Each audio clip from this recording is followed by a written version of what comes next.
In this video I will analyze the clean and jerk of Alireza just joking, Alireza Yousefi from Iran. It's a very young lifter competing in the plus category. I don't know exactly his body weight, but it's not matter too much, because when you are competing in the plus, so you have plus 109, so you can have like even 200 kilos. And it's very interesting because he was developing for him a very interesting technique here in the clean and jerk, and I want to breaking down a bit. This is something that I try to teach here on my YouTube channel, and if you watch as well of my type of the snatch videos and many more videos in this direction, that you don't need to compare yourself with others and to try to doing exactly the same things or something like that. And it's very smart to start developing a technique that it's working very well for you, and how you have your proportion, your strength, your weakness, and your mobility restriction, and to work around that one and to try to improve yourself each week, each month in the training. So I want to watch a bit in full time here on this clean and jerk. I'll review his 263 kilos from the training. Not very good quality, not too many FPS, but it's okay, we can handle it. We only look at some important points. Probably this lift was made like last year, something like that, probably before Worlds, I don't know exactly. Start position here, catching very well the balance, back.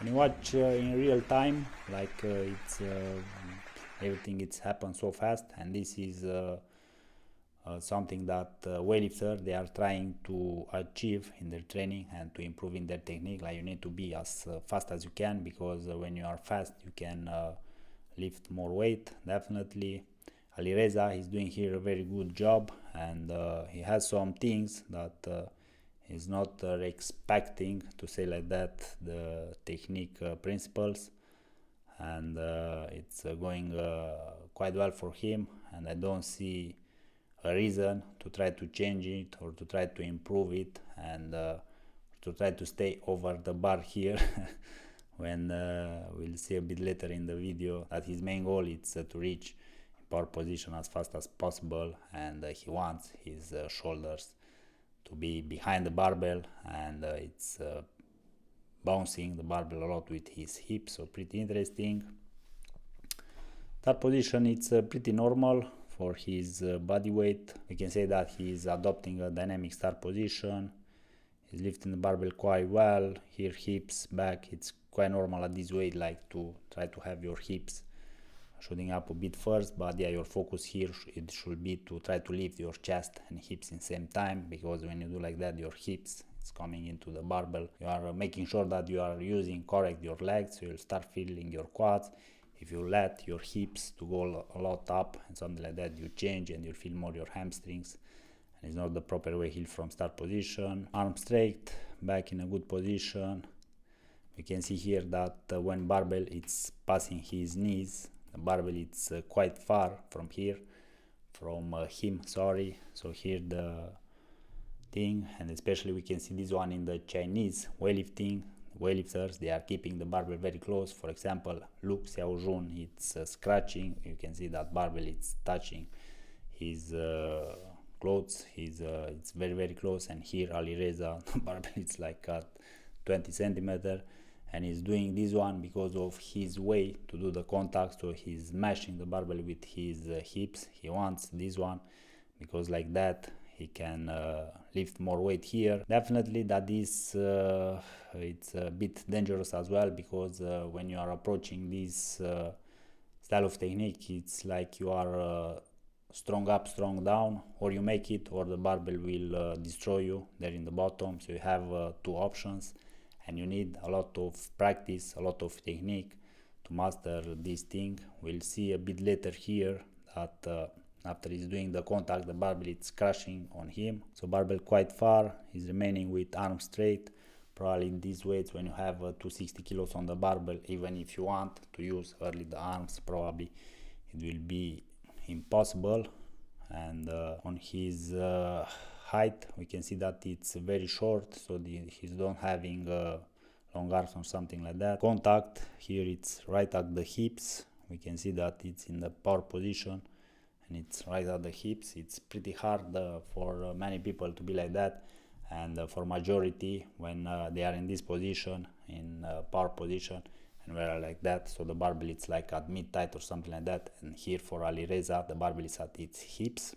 He's remaining on full foot here, so he only wants to use the hips, and we can see that after the contact he's going with shoulders a lot behind the barbell, and he's doing this one because after that we can see that it's banging the barbell with his hips, doing everything in the opposite like many of the coaches are recommending, so staying over the barbell to have your torso as vertical as possible, full extension. So we can see that he's not fully extended, his shoulders are around behind the barbell, it's mashing the barbell with his hips. From here he's changing the direction under barbell. It's quite normal when you are like that with shoulders too much behind the barbell to jump back. Even if you bang the barbell with the hips and barbell it's going in front of you, you need to jump a bit back in order to catch this one. I saw these similarities in one of my favorite athletes right when I started weightlifting, and when I started to study a lot the technique via YouTube and watching on videos on slow motion, Taner Sagir from Turkey. So he has a pretty same style in the clean. The difference between Alireza and Taner Sagir is that Taner Sagir was not smashing the barbell with his hips, so Taner he was using more like a Chinese style of pulling, but he was exaggerating going with the shoulders behind the barbell. We can see this one when the athletes are not strong enough, and it's appearing a compensation here. So even Alireza Yousefi here is doing 263 kilos and it's 4 kilos below world record. He's not a strong athlete. I bet this one, so probably he has infrasternal angle narrow, and when you are narrow your main trump is not the strength, so you're powerful, you have mobility, you can change your technique as you want, and usually we can see that this compensation and these changes appear when the athletes are not very strong, and basically what they are doing, their body it's trying to adjust to go around the barbell and trying to lift it with any changes in their body, in the everything, and the main goal is only to lift the barbell. Arms are completely straight here, shoulder a lot behind the barbell, jumping back like I said, and barbell head here a lot of height, so it's crashing a bit on him, so he's changed his direction quite fast. Alireza, even if it's a bit overweight, it's quite powerful. Elbow turnover it's at limit, we can see that barbell crash a bit on him, and here the elbow turnover was a limit. We can see him a bit out of balance with knees a lot in front here. Probably that's why it's starting to use knee sleeves, and probably in time he will have even more problem with his knees, with his style of technique, because barbell bang always he will bounce on him there in the bottom, and when you are out of balance there you will start having problem. On the way up it's going quite well. It's helping him the barbell oscillation as well, and it's propulls him quite fast from the bottom. So he's doing the clean, he's staying 1 second, and he's doing the jerk. Here it's another sign that it's not strong athlete. Usually strong that athletes that they like to take their time, so they are staying the barbell, their chest, their breathing, because they are strong, they cannot they are maintaining the barbell very well. And here Alireza is doing the clean, staying like half a second and doing the jerk. So probably with this style in the front rack here it's not breathing, so he's maintaining his breath, only readjusting a bit the front rack, and after that he's going directly. Front rack it's looking pretty good. The dip here it's quite short and a bit in front. I like here to see that the hips are going a bit slightly back to load your glutes as well, and the hamstrings when you are doing when you are doing the jerk, when you are going on the drive with the barbell. And because here he's using a very short dip, it's a bit in front with knees, and his torso it's too vertical. So I saw here on the online a lot of opinions, and many they are saying that it's very good to use a short dip, and I think the mistake is that they are taking a lot of experienced weightlifters, and they see that majority of the weightlifters they are using a short dip and they are more successful with a short dip. But here it's a bit tricky, because at beginning, for example, Alireza, if we watch, I don't know, with some videos with him when he was a clean and jerk 60 kilos, 70 kilos, definitely that his dip was a bit longer, because then he was starting to learn how to use his legs, how to practice how to do the dip and drive correctly and something like that. And after he was growing, improving his technique, his strength, starting to add more weight on the barbell. And here, for example, with 263 kilos barbell, only a bit, if you go down like 1 centimeter, he's doing a lot of oscillation, and it's helping you to be more powerful. And because it's a powerful athlete, definitely that he will use a short dip. But if the weightlifters are at beginning and they want to learn properly the split jerk, you need to start with a longer dip, so you do a bit longer, and after you practice and you start put weight on the barbell.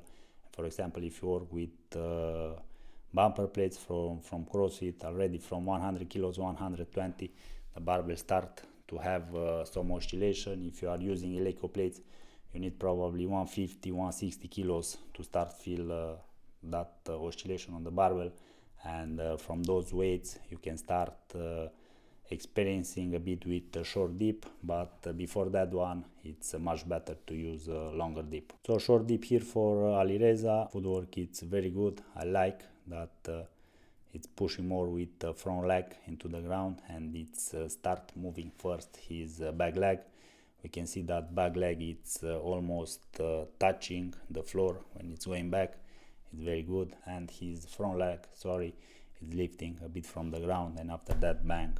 His split jerk footwork, it's quite good. I like that he's touching with the back leg, like it said. His low back, it's a bit arched, yeah, but here when you have 263 kilos, it's pretty hard to have like a perfect low back, like to be in a perfect position.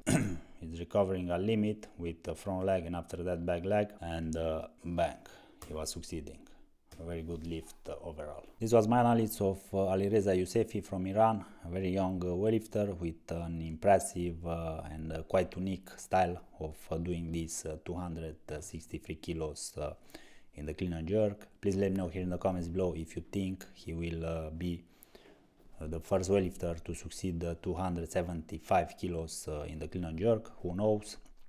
Everything is possible, because he made this 263 and even the 262 from the last World Weightlifting Championship looking like effortless quite easily, but probably he can miss quite easily as well, because this is the thing with the powerful athletes. They do a lift very easily, but after that you add 2-3 kilos and they miss pretty same easily as well. This video from today, it's sponsored by Super Weightlifting App. In Super Weightlifting we have very good weightlifting programs, 3 days, 4 days, 5 days, 6 days per week, also some power program, squat program, and I will add new programs as well from this year. We'll update the app, we'll change a bit how everything will go, and if you want to support this channel, you can use my code GS80 and you'll have 80% off in the first month, like to test a bit the app to see how it is there. Also in the app you can upload the videos from your training and you request feedback straight in the app. I respond to all the requests, even probably in some cases it's taking a bit longer. For example, if you place, I don't know, in the weekends or something like that, or Friday, it's a bit late, probably you'll get a response next week around Monday, Tuesday or something like that. But yeah, I'll respond to all the requests there in the app. So that's the video. Thanks for watching. If you have another lifter that you want me to analyze his technique, please let me know here in the comments below. Also, I'll let you hear my video analysis playlist where I review more than 70 athletes. Go check it out and see if you find there your favorite lifter. Thank you. Bye bye.